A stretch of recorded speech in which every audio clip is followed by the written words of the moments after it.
This episode of The Most Innovative Companies is brought to you by Verizon, the network America relies on.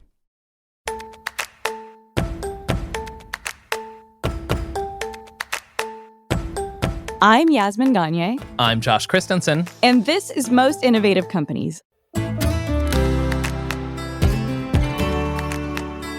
On today's episode, AJ Hess talks about the WNBA. Women's sports have this great story of women empowerment and role models, this kind of feel-good story. Then there's me on Weight Watchers. You can still eat cake as long as you eat literally nothing else. And as always, keeping tabs. He's singing lines like, I'm thicker than a Snicker. But first, here's the download. The news you need to know this week in the world of business and innovation. Builders and suppliers have called out Elon Musk's SpaceX for not paying its construction bills. Man, we got a lot of Elon Musk news today because he is... Sorry, guys. Yeah, he's been called out for not paying SpaceX's construction bills as the company expands across Texas. They've been building new launch facilities, office buildings, and even shopping centers. Many bills are in the high thousands, causing companies to file liens to get compensated.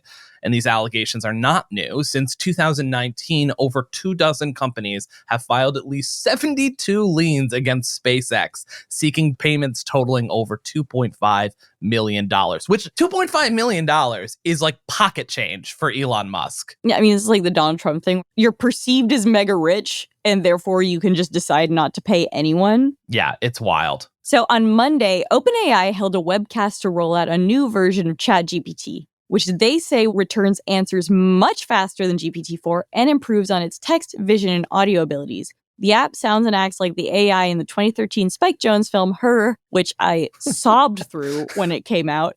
Her was voiced by Scarlett Johansson at the time. This new ChatGPT responds to users in funny and spontaneous ways. The app will roll out to users over the next few weeks. Following a crash with two motorcyclists, Amazon's self-driving robotaxi unit is being investigated by the U.S. government's Highway Safety Agency, which I know it means it's investigating Amazon and the unit, but I just picture, what's the name? Herbie fully loaded on the stand, answering questions for their crimes. That's so good. Anyways, the agency is seeking to evaluate the automated driving system of their Zoox robotaxis, focusing on how it performs during crashes and how it behaves around pedestrians. And yes, it's pronounced Zoox, at least according to the way too much research that I had to do to figure that out. Can we just stop with the dumb names? Yeah, you gotta stop. It's really just creating so much extra work for journalists and the audio and video medium to figure out how to say your company names. All right, so we took a quick break, but Elon is back. Earlier this month, Tesla reportedly rescinded internship offers as part of a larger cost-cutting measure as the EV maker sees profit sink to a 6-year low. How much can internships really cost you? Come on. I know. Although, probably people who intern at Tesla are pretty highly skilled. Sure. Although our interns are highly skilled, they wrote this newscast. Yeah, so, they did. They're doing a great job. They probably were writing this please don't rescind my internship offer. Ellie, Claire, you're fine. You're doing a great job. You guys are doing great. The company has laid off thousands of workers in recent weeks, with high-profile executives announcing plans to resign as well. Previously, it was one of the most sought-after intern programs in the country. Tesla is likely to have less success convincing interns to work for them in the future. Yeah, knowing that your job is not guaranteed is not ideal. Yeah, big duh there. One of their competitors, General Motors, has already turned Tesla's loss into their gain, posting an invitation on LinkedIn for those interns to work for them instead. That's funny because it's like Tesla did all their vetting. That's a real budget-conscious move right there. Save on all the recruiting that you have to do to get those interns. It's also kind of like swooping in the rebound period to get, you know what I mean? Your sort of frenemy, breaks up with someone and then you totally slide into their ex's DMs. That's what this feels like. Yeah, not that you've been there, obviously. No, absolutely not. And finally, the department store Kohl's is revitalizing Babies R Us as it plans to open 200 stores across the country later this year. Babies R Us went out of business along with its parent company Toys R Us, or as it used to be known, the R Us Mafia. It's not true. In 2018, but staged a comeback with a 10,000 square foot flagship store in East Rutherford, New Jersey, amid a wave of closures in the baby goods retail sector. Kohl's hopes that by integrating Babies R Us offerings into their retail ecosystem, it will provide a seamless shopping journey for new parents from pregnancy to parenthood. Yo, what about Adults R Us? Am I right? Yeah, get it right. That's Us erasure. yeah. What do you think Erasure. Adults R Us is? Like, what's the store? Probably Target. Target is Adults R Us. Like, that's hands down Adults R Us. And that's the news you need to know today. So, Josh, we've kind of talked about what Olympian athletes we'd be, but if you were an athlete, what would you be? And what would your signature merch be? Like, would you have a sneaker? What does that look like? This is a hard one. There's the sports that like I want to play. I'm a huge basketball fan, but I just know that like I could, in my heart of hearts, I would love to be a basketball player. But I think in reality, I'm more built like a non-skill position football player. Nice. So like a linebacker or something. Off-ball linebacker for those sports nerds out there. And what would my signature product be? Man, I guess it would just be, you know what? There was an offensive lineman for the New England Patriots when I was growing up that was a co-owner and sports spokesperson for a garage door replacement company. There you That's go. what I want to do. Garage doors. That would be my product. What about you? I don't know if this counts as a sport, but I would like to have a signature leotard if I was a river dancer. A river why couldn't you just go with like gymnastics and then you could do the same thing? Actually, like hindsight 2020, gymnastics makes a hell of a lot more sense. River dancer is your choice for sport you would play. Amazing. Leotard would have a big G on it. Fantastic. Oh my God. Well, clearly we're not entering into professional sports league anytime soon. Speak for yourself. I'm about to enter a river dance era. My river dance era is upon us. We're about to talk to someone who was much closer to being a professional athlete than us, who's going to be talking about actual professional athletes. You've literally never seen me tap dance, but that's fine. Sure. Okay. Show me next time we're in person together. Right. So AJ Hess is here, and she's here to talk to us about the WNBA and Candace Parker. So your story came out yesterday, and it's about how this is a make or break season for the WNBA. Tell me why the stakes are so high. I mean, the stakes are really high because expectations are really high. Last season was the WNBA's highest viewership season in 20 years, 36 million unique views. We're coming off the heels of the hottest NCAA Women's March Madness tournament ever, far surpassing the men's tournament. There's recently been this groundswell of investment. So I think now the expectations are really high and people have started putting money in. And now the league really needs to provide and show those results that they have said that they could provide for a long time. So I want to talk a little bit about the groundswell of investment. When I think about increased investment in the WNBA, it can feel like a chicken and egg situation. And by that, I mean, is it more popular because there's more investment in it? Or is there more investment in it because it's more popular? How do you think about that? Yeah, I mean, there's definitely been this cycle where, brands and the league have refused to invest in women's basketball, and then they don't get the game in front of viewership, and then you don't see viewership because the game's not even on TV. So I think now that we see brands investing, we see the league starting to really invest, we're going to see viewership really take off. I think March Madness was like a really great example because brands, players, the NCAA really called bullshit on that, invested, got the game in front of people, and all of a sudden they're breaking records. This is the playbook I'm trying to apply to podcasts at Fast Company, too, by the way. I'm the Caitlin Clark of Fast Company podcasting. You know me. I'm the John Quell Jones. That's my go-to. I don't know who that is. I'll probably learn after this segment. She's a tall defensive force. Well, they're all fucking tall. Anyway. Yeah. That's true. The tall one. The tall one in basketball. Yeah. So, obviously we just talked about investment, but what are the factors contributing to the league's current popularity? Like, why was it so popular last year? Why is it set to break records this year? I think the sport has just gotten better. When I spoke to the chief growth officer of the WNBA, she was like, I think our just basketball product has gotten better. The NBA has been around for decades now. This is only the 28th season of the WNBA. We're only a few generations after the passage of Title IX, right? This is only the first few generations of women playing sport seriously that we're ever really seeing. And I think the game has just matured. And then I think also the media landscape has matured. I saw one figure that said that 83% of brands expect to increase their investment in women's media this year. So I think it's this combination of the game's gotten better, we're finally seeing investment, and then it's just a more fun product to watch. It also seems like WNBA Commissioner Cathy Engelbert is kind of an interesting person in all this. Tell me a little bit about her and her background. In 2019, Cathy became the CEO of Deloitte, and she was the first woman to hold that role in any of the major accounting firms. She's a deeply serious person, and I think she's really tried to show the league as a ally and partner to brands. Describing someone as deeply serious is so funny. It's never been applied to us.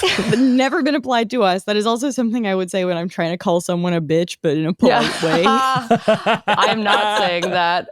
No, not what you're saying at all. I think when someone's a deeply unserious person. That feels very obvious. This guy, me. Yeah.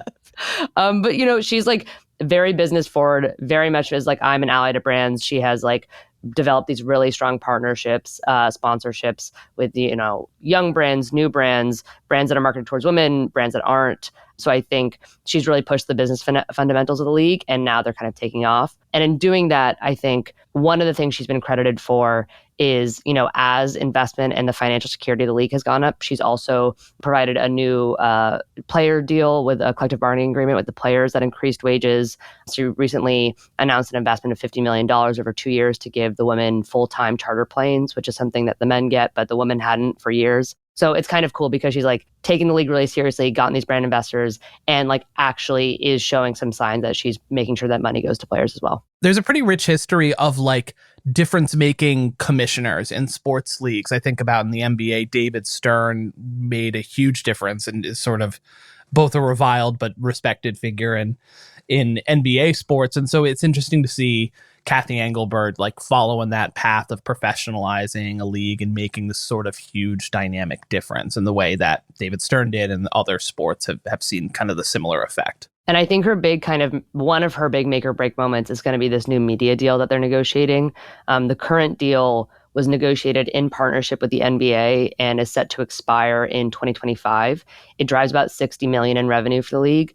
The reported estimates is that they're pushing for now closer to 80 to 100 million, and that they could negotiate that independent of the NBA. I think if that negotiation goes well, that can really push the WNBA over the edge. Bit of an inane thing to say from me, but there is still a massive pay disparity between NBA and WNBA players. I mean, I was looking at Caitlin Clark's salary, and it seemed fairly low to me. That said, her endorsements sort of make up actually probably the bulk of what she's going to make over her career. Yeah, no, it's like there's actually astronomical differences. I've interviewed some of the highest paid women's basketball players of all time, and they all have jobs after retirement. And if you look at the retirement careers of, a lot of famous players, Kobe Bryant didn't need to work. He might have had like projects on the side, but like that guy didn't need to work another day in their life. And for a lot of these players, even if you're at the top of your game, you'll probably work for the rest of your life. Do you know what roughly the like minimum salary is in the WNBA right now? Because I'm pretty sure like the veterans minimum in the NBA is like $1 million, or like high, like or like rookie deals is like high six figures. So the WNBA starting salary is $76,000, a little bit over. Yikes. $76,565. That's my salary. Yeah, I know, right? And I'm not sore every day when I get home from work. Yes, and I think the starting like baseline salaries for a lot of the NBA players is close to $1 million. I think the max salary in the WNBA's collective bargaining agreement is still only in the $200,000 range. Yeah. Really? It's like in the hundreds of thousands range. Oh my Low God. hundreds. Bradley Beal's getting like $50 million a year to suck on the Phoenix Suns. Exactly. Just to talk about brand interest and sponsorship, why are brands so interested in the WNBA right now? And what are some of the brands that are working with them? Why are they so interested? One, I think the demographics of the WNBA and women's sports are really appealing to a lot of brands. Most women's professional leagues will claim that they have the youngest viewership of any league in their sport. That's pretty much true. Soccer, basketball. They have more diverse audiences. Some might think that diversity would skew towards women, that the viewership would be women, but that's not true in the WNBA. I think viewership is still 56% of fans are men of the WNBA. So you have this really cool, diverse young audience that a lot of brands are going after. Two is what people talk a lot about, affinity. Women's sports have this great story of like women empowerment and role models. And so typically, marketing plays in women's sports perform better in affinity. It's this kind of feel good story. You can tell a whole bunch of really empowering stories around women's sports. And also because of some of the pay disparities, women's athletes make themselves more available to brands. If you're a star NBA player, you're not taking time to sign autographs for everybody. These women have to be role models and really wholesome characters for better or for worse. And so I think brands love aligning with that. Can I be honest? I want more shit talking in the league. Yes. I'm like, guys, shit talk each other on the court. It's a sport. You can do this. Yeah, you saw that did happen with Caitlin Clark and Angel Reese. Not this. Well, I mean, it was a little bit of a carryeover this year, but particularly last year. And there was but they hugged each the discourse other. was the discourse was pretty toxic around it the year before. But I do think it was ultimately there was some positive that came out of it. Yeah, where people are like, athletes shit talk each other. It's part of the game. Exactly. I think we love to hate it, but the truth is that I think if there was a fight, it would be good for pretty much any women's league, right? I actually think that would drive views. And I think, every professional Malice in the Palace, baby. Yeah. Slam down. No, but I actually think, I know we haven't really accepted yet that these women's role models trash talk each other, but I actually think we really like to watch it, and so we just need to admit that we want to see Caitlin Clark get in a brawl on the WNBA floor, and maybe we'll get to see it. Yeah. And listen, over the weekend we all listened to the Kendrick and Drake beef, and it captivated everyone. Nothing better than two grown men arguing with each other through poetry. This whole podcast is just us going, fight. Yeah, fight, pretty fight. much. That's basically me in every interview. It's as you're talking to the real president, and you're like, are you going to fight Poshmark? Yeah. Yeah. Yeah, I heard she said you weren't that cute. That's so good. That's so funny. So just in terms of some of the partnerships going on, I know there's one with CarMax. That investment has increased a ton. Tell me a little bit about that. Yeah, CarMax is one of those big investors. They launched a new ad yesterday at the tip-off. They make sure that their brand is seen kind of across the game. And when I spoke to their chief marketing officer, she really spoke about ROI, right? By getting in early in 2020, they had a really low cost investment that has just boomed and increased exponentially. And the funny thing is, when I talk to brands about being now that people are investing, that marketing might get more expensive, right? That real estate might get more expensive.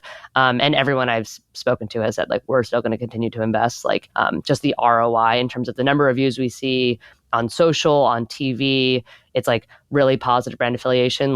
No one has told me that they're going to be cutting their marketing in women's basketball or women's sports in general. And it doesn't necessarily conflict with the NBA, right? I mean, you could have a company that advertises across both. I've also seen Glossier's had a long-standing partnership with the WNBA that has done really well for them. Side note that when I was in high school, I once asked a woman, I was like, I want to buy makeup so I look good when I play volleyball. And she was like, you shouldn't be wearing makeup when you play sports. And I was like, you don't understand me. Mom. I know. I suspect that makeup has improved because everybody looks amazing on the courts. I was going to say. They're sponsored. They're sponsored. And a lot of them are wearing full faces of makeup. A lot of them are wearing lashes. I was ahead of my time. Oh my God. I could not imagine wearing lashes and playing a sport. I know. That seems horrible. Kind of incredible.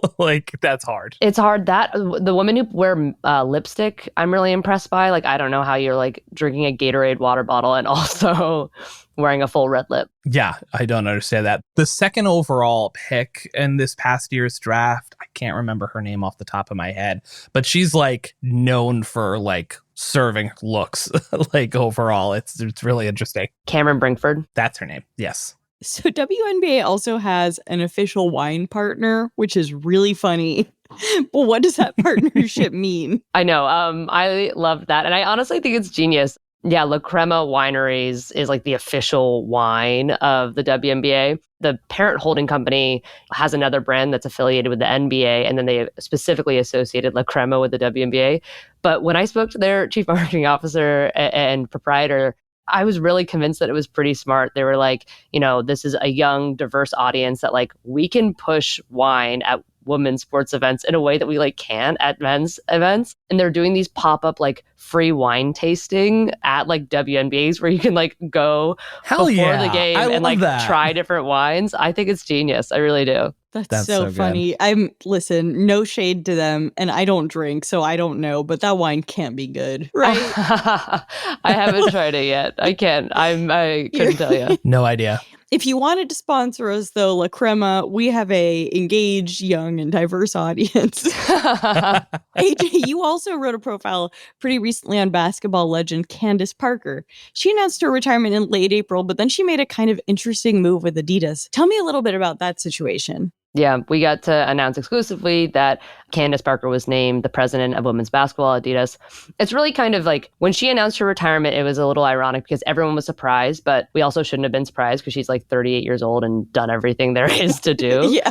Like everyone was like, it's like, well, okay, like it's actually not that surprising. Mm-hmm. And I think the Adidas announcement was similar in that like on the one hand, we're like, oh my God, this is so exciting. But it also makes total sense. Like she has been wearing Adidas shoes for so long. She's been involved in so many ways. I think she has 3 collections with them. She was the first woman to get a signature shoe with them. And I think they've just seen over and over that if you can associate Candace Parker with a line for Adidas, it does really well.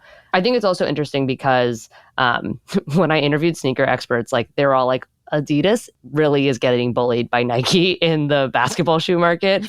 Like everyone was like, Nike's like really far ahead.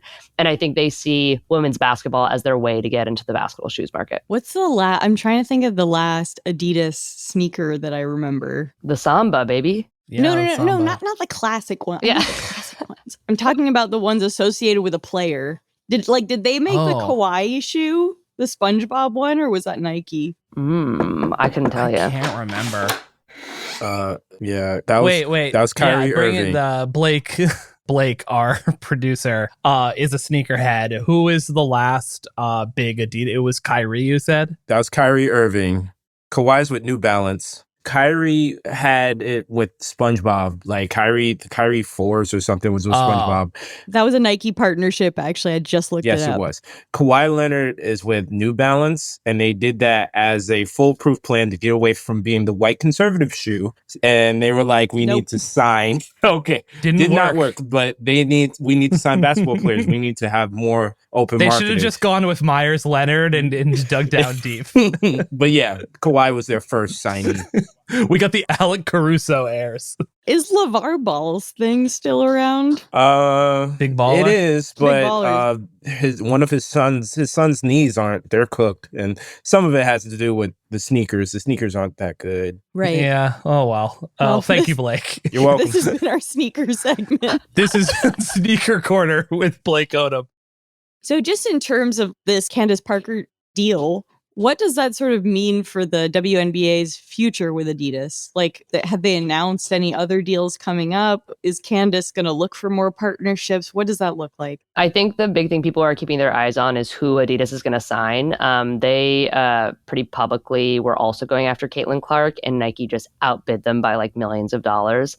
So the next question is, who are they going to sign if they're going to invest in, signing with these multi-million-dollar signature shoe deals with a women's player? I think also one of the interesting things about my conversation with Candace, you mentioned, players blowing out their knees. There's this big conversation in the women's basketball industry and women's sports in general about, a lot of brands making shoes for men and then just resizing them and giving them to women. One guy called it pinking and shrinking it, and which I love. But Candace talked a little bit about like the negotiation of like, we can create sneakers that both men and women wear, but also we can create some signature shoes that are designed for women first. And a lot of like physiologists and like sports scientists believe that could cut down on the number of injuries that we see in the women's game. I didn't realize our feet were that different. Yeah, I spoke with Sue Bird, who's like a famous, former player, point guard, and is now one of the part owners of the Seattle Storm. And she was like, I don't think my foot's that different, but that's just me. So yeah, I don't know. I always wore like men's cleats growing up, but there are some people who say that they really like need like a thinner shoe or a more supportive ankle piece, things like that. What can we look forward to from the WNBA? What lies ahead? One, I think we're going to see really big rivalries. We're coming into this kind of super team era where like teams are collecting like huge all-star rosters and building up these big rivalries between like the Vegas Aces, the New York Liberty. I think we're going to see more like superstar moments from Angel Reese, Caitlin Clark. People love those narratives and they're sold. And then I think also like it's going to be really fun to see like Indiana become a women's sports state. Like they're fucking sold. They're sold on it. I'm excited to see like what Indiana like women's basketball fandom looks like. So I think, the fandom's going to change. Rivalries are going to go up. And we're seeing this kind of super team era. Great. Well, thank you, AJ. We're going to take a quick break followed by something a little different. Josh is going to interview me. Yikes. About an article I recently wrote on Oprah's virtual event with Weight Watchers.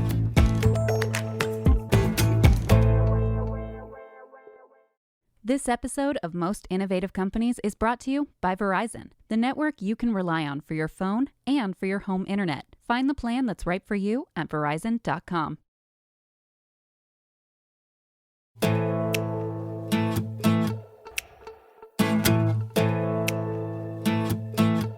Okay, we are back, and I'm going to turn the tables on Yaz for this segment today.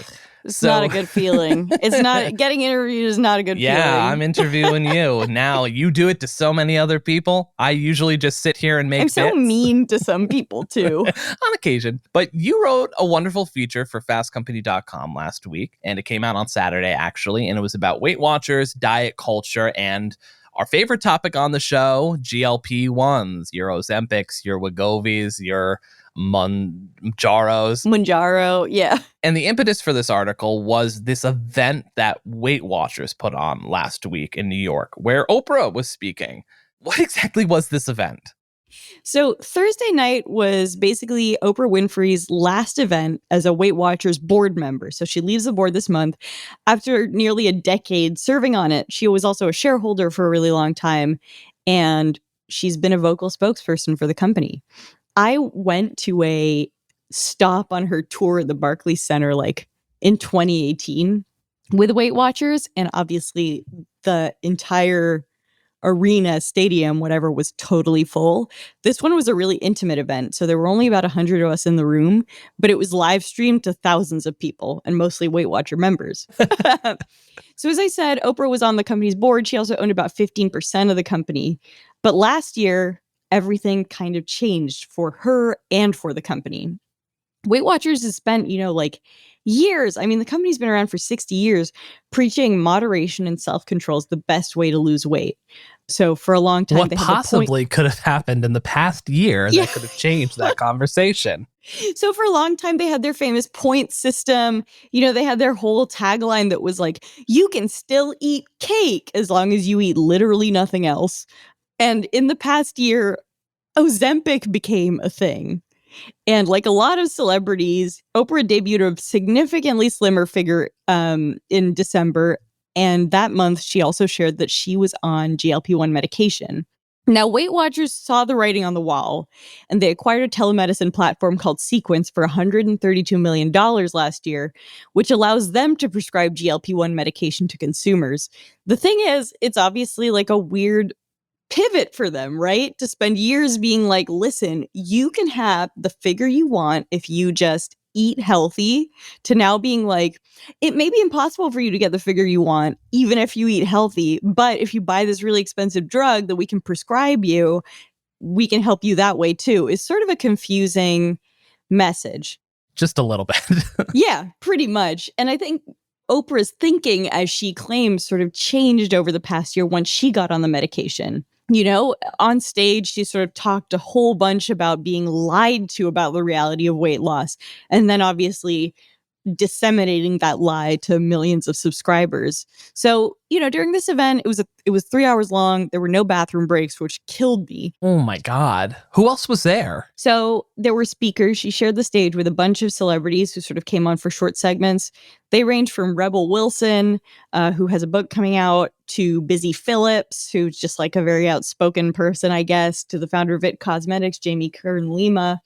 And they all basically talked about their relationships with their bodies. So it was weird because it wasn't really promoting anything from Weight Watchers. It was literally just like a bunch of sort of speakers being like, either I felt ashamed for so long about my weight, or speakers coming up and being like, you shouldn't feel ashamed of your weight. Like, don't be afraid of wearing a swimsuit to hang out with your kids. It seems like kind of an apology event from Weight Watchers in a way. Yeah, that's exactly it. It was, it was billed as making the shift, but it was really like the Weight Watchers apology tour. Speaking of kind of an apology tour, Oprah's had like sort of a problematic history with diet culture even back before her association with Weight Watchers. And you talked about this in your article, and specifically you wrote that Oprah both propagated that culture but was also a victim of it. Absolutely. Can you speak about that a little bit? It's interesting. During her interviews or during the talks that she was giving, she started doing this thing where she was like, I've divested from the company, y'all, so I can tell you the truth. And I was like, that's weird. That's wild. You're also at their event. Exactly. But I'll tell you of two instances that are so famous with Oprah that she brought up both in 2018 on her Weight Watchers tour that I attended, where she was still preaching moderation, and at the event on Thursday. So she came back to this 1985 clip of herself being interviewed by Joan Rivers. I think Joan Rivers was subbing in for Johnny Carson on The Tonight Show. In the clip, Rivers wagged her finger in Oprah's face and told her to lose weight, which is crazy and horrible for anyone. You know what I mean? So how'd you gain the weight?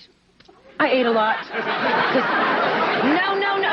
No. You said 50 pounds. You shouldn't let that happen to you. You're very pretty. You know what? No, I don't want to hear. Let me tell you this. Let me tell you something. Pretty girl and you're single. You must lose the weight. I'm going to. You know what? We are now AM Chicago. In Chicago. We're starting a diet with Oprah. Great. Yes. The other famous event that she references all the time is her sort of famous Wagon of Fat episode from her talk show, where she literally wheeled in 67 pounds of animal fat to represent the amount of weight she lost. And if you can believe in yourself and believe that this is the most important thing in your life, you can conquer it. Because if I did it, you can do it. I thank you very much. I'm not an Oprah fan, so not an Oprah show fan. I didn't watch Oprah's show coming up. Oprah's great. I love Oprah for all the things that she does. I don't want to come out against Oprah in a major way, but I think she's like a very she's like both. I love her sometimes, and other times I'm like, you gave us Dr. Phil ? Yeah, but why was she wheeling out 67 pounds of animal fat? Because she had lost 67 pounds, and she wanted to be like, look at me, like you too could do this with like some self-control. And then she literally talked about the fact that later that night, she like ate a huge meal and subsequently gained all that weight back. Not because of the one meal, like over a period of time, she gained 67 pounds. That's a big meal. That would have been. She ate that 67 pounds of animal fat. Exactly. But she comes back to those two clips all the time. And she did something in this event that I think she is so good at, which is taking the sort of political or the sort of public, like big issue thing and making it personal. And that's what's like, people love that about Oprah. It also endears her to her audience because she's like, I'm just like you. I love bread. But she's not just like us in that, like, she was a spokesperson for Weight Watchers and like kept telling us to go on diets for a long time. It's sort of a confusing note to strike where it's hard to sort of fit the pieces of the puzzle together because of that. So now she's this sort of apology tour of the Weight Watchers diet culture thing, but now Oprah is, as you mentioned, taking GLP-1s or had been taking GLP-1s, whatever that happens to be, and is doing some similar kinds of evangelizing for GLP-1. So has anything really changed? First of all, I'll say she's done a full... 180 is the full turn, right? Not 360. She's no, 360 is back to the same direction. Back where you started. I mean, she's kind of done both of those things here, but Oprah sort of claims that the arrival of GLP-1 medications changed everything she thought she knew about weight loss. And I quoted her in the piece. I'll just say it here because I feel like I don't want to put words in her mouth. She said, "I want to acknowledge that I have been a steadfast participant in diet culture through my platforms, through the magazine, through the talk show for 25 years. I've been a major contributor to it. I set a standard for people watching that neither I nor anybody else could uphold." And then she quoted Maya Angelou, which seemed like a bit of a strange I love when people, there's never like an unawkward way to quote a historical figure. Totally. I never feel like it goes well. Yeah. It's like if I had a dream last night and I was like, as MLK said, and then I tell you what my dream was. No, God. Like, what? So I was driving a car and then I just couldn't slow down. Yeah, exactly. And then an owl spoke to me. But Oprah quoted Maya Angelou. Oprah quoted Maya Angelou. She said, "Why does the cage bird sing?" I don't know. She said, "When you know better, you do better. These conversations are an effort for me to do better." And I think that's partially true.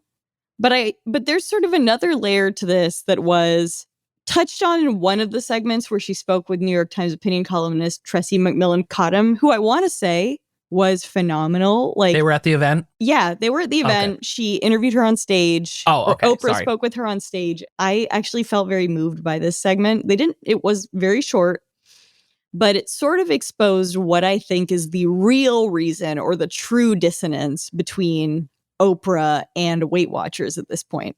Because I think it's fair for Oprah to say she's had a total 180 when it comes to GLP-1s. But the other side of this is Oprah's always marketed herself as like a woman of the people. She's like, I love bread. Like, I love family. Like, I read the same books as you, or like, I want us to read the same books and being you get a car, you get a car, you get a car. Everyone gets a car. Yeah, exactly. She wants to give everyone a car because she has a car, or probably many. But GLP-1s are not a medication of the people yet. They are actually incredibly expensive.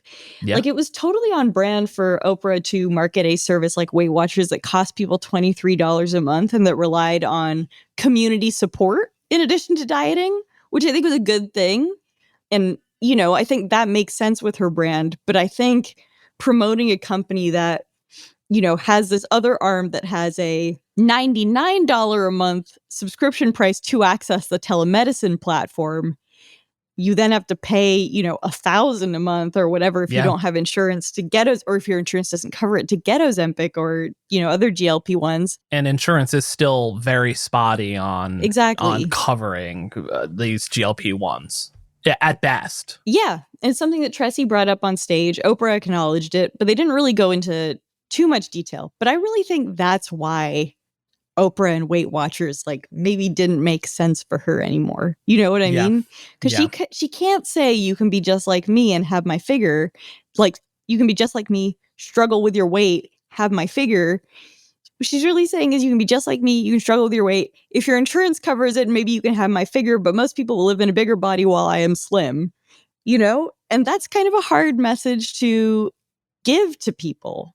Yeah, I mean, it's kind of the sticking point with everything with these GLP-1s where there's a class divide on it. Like, it's changed maybe some of the conversation around like obesity being a disease, but it's not actually prescribed as a drug covered by insurance in the way like it is a disease. It's still covered like a cosmetic procedure, and with some exceptions under some plans, under some insurance companies, it can be treated like a disease. Totally. And it would be like having Oprah as the face of Hermes. You'd be like, this doesn't make any sense. That said, later... You get a scarf. You get a scarf. You get a scarf. That said, later over the weekend, I saw photos of her at Gwyneth Paltrow's Loro Piana collaboration celebration in the Hamptons. And I was like, yeah, that's like the real Oprah. You know what I mean? Yeah, like, that's you know, fair. Like Oprah's on GLP-1s and she's doing that, but she doesn't want people to think of her that way. So let's switch gears to Weight Watchers as a business. They have been struggling, and that dates back to before Ozempic and Wegovy really blew up, right? Yeah, that's absolutely correct. So I think it's fair to say that for 6 decades, Weight Watchers led the conversation around weight loss. Like, that name is so ubiquitous and so synonymous with weight loss because it was everywhere and it was accessible. But I think over the past, 5 years especially, it lost that position. It stopped being the company that was sort of setting the pace. And even prior to the arrival of GLP-1s, Weight Watchers was facing competitors like Noom, for example, that were more technologically advanced, that maybe appealed to younger people, where Weight Watchers seemed like, something maybe your mom did or your grandma. When it also appealed to people who didn't necessarily want to go to meetings. They wanted digital support and they wanted to be able to access information quickly. So it had already kind of struggled to adapt there. They did beef up their digital offerings. I think there was just like a newer, cooler kid on the block that was gaining a lot of ground.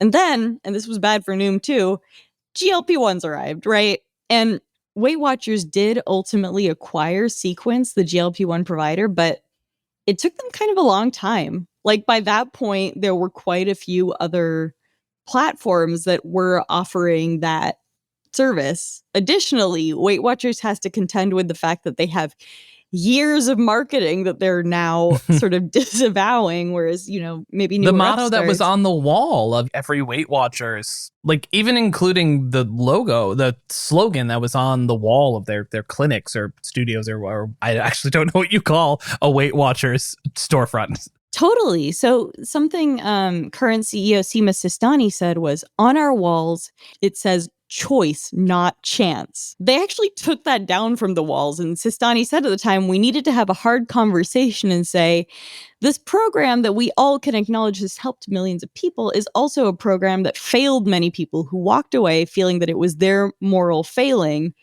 and that, not being able to lose weight was their fault. Like that kind of says it all, right? Weight Watchers just doesn't really know how to meet the moment, or is still kind of in transition there. The other thing I'll say is that 5 years ago, the company had a different CEO. They tried to pivot before to being renamed Wellness That Works. And they had literally like all of the same techniques. You know what I mean? Like nothing really changed about the Weight Watchers program itself. They just wanted to try and like live in this era where like body positivity and body acceptance was a thing. And consumers totally saw through that. We're not stupid. It's right? when you treat like a real problem as a PR problem. It's Exactly. not really a PR problem. But can we stick with Seema for a little bit? Yeah. What is her background and how did she get to Weight Watchers? So Sistani is actually a former tech executive. She worked at Tumblr. I think we wrote about her then. And then she co-founded and ran social network House Party, which I don't know. I feel like during peak pandemic, everybody at some point got a House Party link. Yeah, I remember having that for a very brief moment. So she'd never run a public company before this, but she's been a Weight Watchers member for a long time. She actually mentioned during the event that she lost 60 pounds through the program. That's also the weird part about the event, where Oprah's like, we've all been lied to. Like, I needed to take GLP-1s to lose weight. And Sistani is like, we acknowledge that Weight Watchers may not work for everyone, but so I lost 60 pounds on this program and it does work for some people, is like a weird, a weird needle to thread. That's kind of indicative of like the weird shame around everything. Exactly. And I have to say, I actually was really impressed by Seema. Like, I think that she is a really interesting executive. I'm sort of excited to see what the new marketing looks like. And the thing that spurred this entire event happening was something Seema Sistani posted on Instagram. So this was a couple months ago. Body acceptance activist Katie Storino, she also founded a brand called Mega Babe. I love their deodorant for what it's worth. Posted on Instagram a little bit about her feelings about Weight Watchers after seeing this special that Oprah put on with ABC News about GLP-1s, about Ozempic. And Storino basically said, like, I'm a bigger person and my whole fucking life, like, Weight Watchers has been telling me to lose weight. And like, people ask me if I'm going to, like, even as a child, like, it was always like, oh, have you considered going to Weight Watchers? And like, Weight Watchers pushed this sort of marketing agenda that was very like, you're just not working hard enough.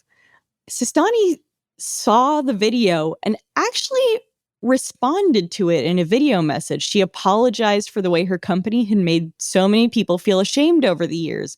And that got a ton of coverage. It was actually kind of a branding coup for her and for Weight Watchers, because it seemed so vulnerable and off the cuff, and it made people believe like maybe Weight Watchers will change. It's still kind of in that moment of transition. Storino came and spoke at the event with Seema Sistani. No one on stage, aside from Oprah, divulged whether they were on GLP-1s or not. When the conversation ended, everybody was kind of left wondering, what does this mean for Weight Watchers? Like, okay, so you don't want us to feel ashamed about our weights, but then why would I go to Weight Watchers if I don't? Yeah. I don't know if that makes sense. It seems like they're kind of like mid-pivot, but it seems unclear what they're pivoting to. That's correct. I think something that I think about a lot is Weight Watchers is pivoting to offering this buffet of options. So they're basically saying, like, you may want to be healthy and not want to lose weight. So you might be able to use our nutritional information to make your diet healthier. You may want to lose weight and not take GLP-1s. We will offer you a way to do that through diet. That may or may not work. And then they're saying, we could help you get access to GLP-1s if you qualify through our telemedicine platform. It may just be really expensive. They say that on their web pages, right? Like, the cost is there. And the thing about that kind of message is, on some level, I totally get it. Like, it does make sense to just be like, we're a one-stop shop for anything nutrition and weight loss. But, you know, there's that kind of famous marketing phrase that's like, if you're for everyone, you're from no one. And I think that's really true. Yeah. Like, I think people kind of want to know what they would go to Weight Watchers for. And it's like, if I have to explain it in more than one sentence, like, because before it'd be like, to lose weight, to like get on a diet and stay on it. And if it takes more than one sentence to explain something like that, it's hard. You know, it's hard to like see what the future looks like for a company like that. Especially for something that is for so long been one thing. It's the midlife crisis of Weight Watchers. I mean, like, they're 60. They're like a boomer company trying to... A boomer company in a Gen Z world. That's exactly what I was going for. I guess we'll see what the future holds for Weight Watchers. One thing I will say is this event was clearly the beginning of a bunch of things. So I think over the next few months, we're probably going to see some different marketing, some different language around it. And I'm excited to see where the company goes and how they sort of focus in on their brand. But right now, as far as what I learned about where the company is going, I'm not really sure. I don't really know. Okay, so that's all for our conversation on Weight Watchers. We'll be back with Keeping Tabs.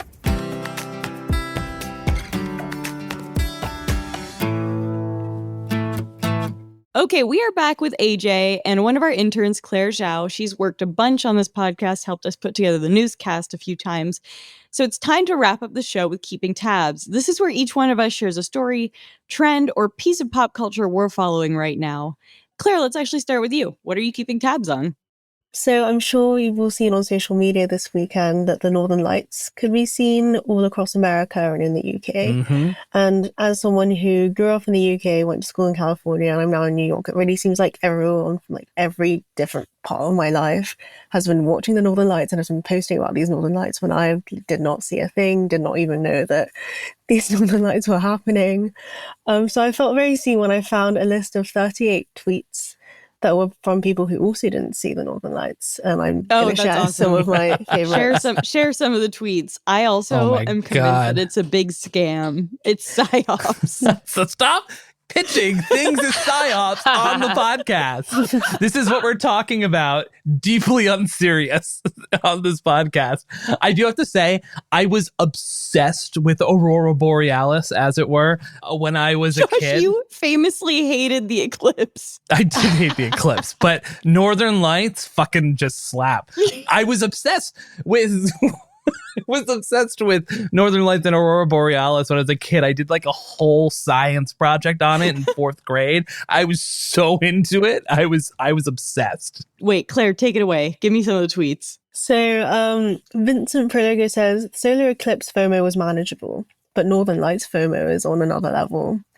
Which is crazy because everyone was talking about the solar eclipse like months before it happened, and no one mentioned the Northern Lights until after. No, I was not ready for that. And the Northern Lights are so much cooler. Like they're blue and purple. The solar eclipse is kind of just there for like a moment. And you can look at him directly. You don't have to look through like weird glasses or some shit like that. Wait, give me a couple of others. Hope24, who says, my favorite genre of tweet tonight is people who think that they're seeing the aurora in New York, but in fact they're just seeing the lights from the Kosciuszko Bridge reflected in the clouds.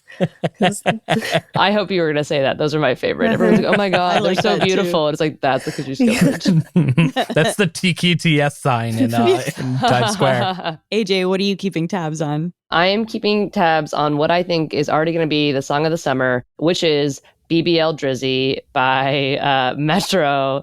If you're not aware, I have no idea what this is. Okay. What? We already picked the song of the summer. Drizzy? Listen, one of our interns told us the song of the summer last week, and I trust her because she's not our age. Yeah. I'll take that and I will eat my words. Have me back on in the fall and I'll be like, I was wrong, guys. I'm old. I should have known better. But I really think it's going to take off. If you don't know, in the Kendrick Drake beef, Drake called out this DJ and was like, shut up and go back to making beats.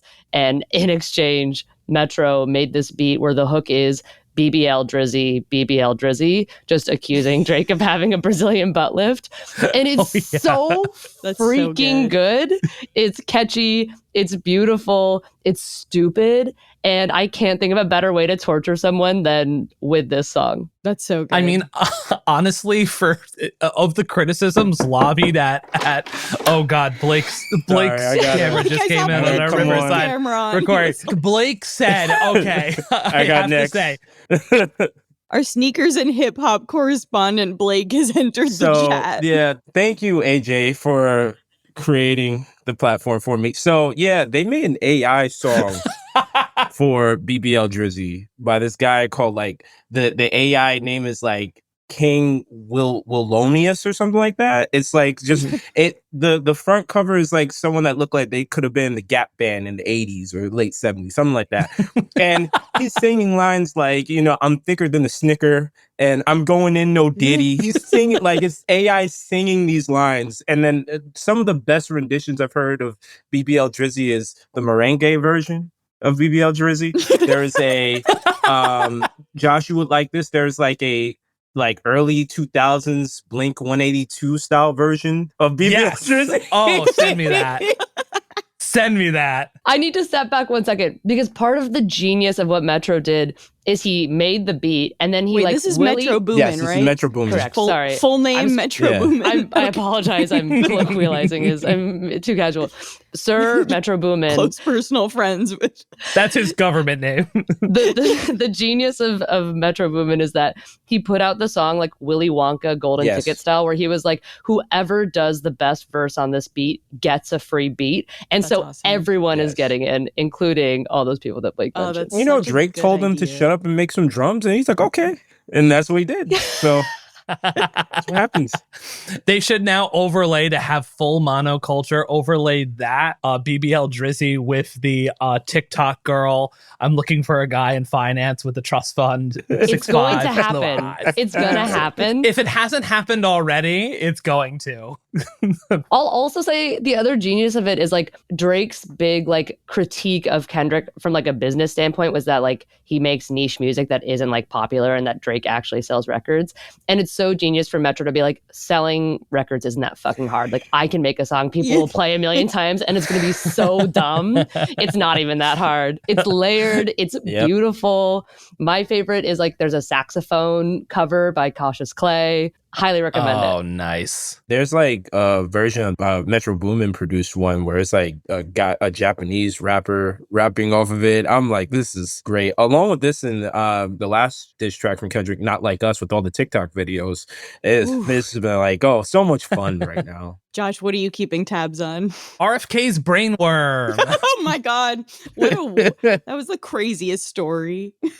There's not much more to add to it than the fact that like RFK came out that doctors removed a brainworm. that had, ate a portion of his brain. Apparently the portion that understood how vaccines work. I'm assuming. Yeah, that one was so I don't know what else to say. I don't know what else to say about this. What? Why did this? Was someone about to drop this story and he had to get ahead of it? Was Ronan Farrow deep in the beat of the brainworm story? Does somebody have the brainworm on record? It's this.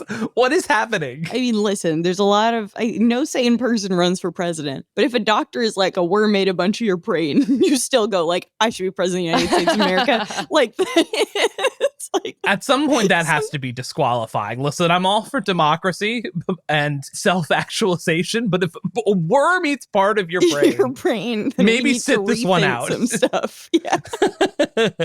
That's it. Yaz, what are you keeping tabs on? So my friend is this writer named Emily Sundberg. She has a very popular newsletter called Feed Me that you should all subscribe to.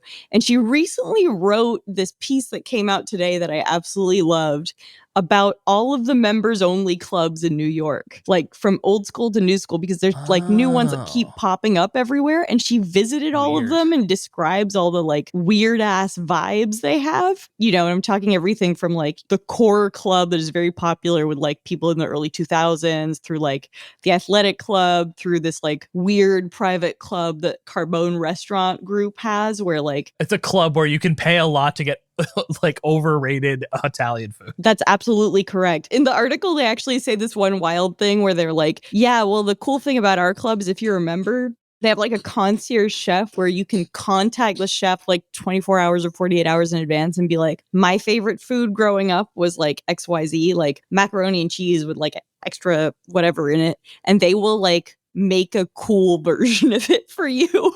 Wow. Which is their major competitor, the private club owned by Buca di Beppo? Anyway, it's just a great article. I thought it was like, I feel stupid because I feel like it was just an idea that was waiting out there. You know what I mean? And I also feel like it was probably a blast to report. So good job, Emily. And that's it for Most Innovative Companies. AJ, Claire, Blake, thank you for joining us. Thanks, y'all.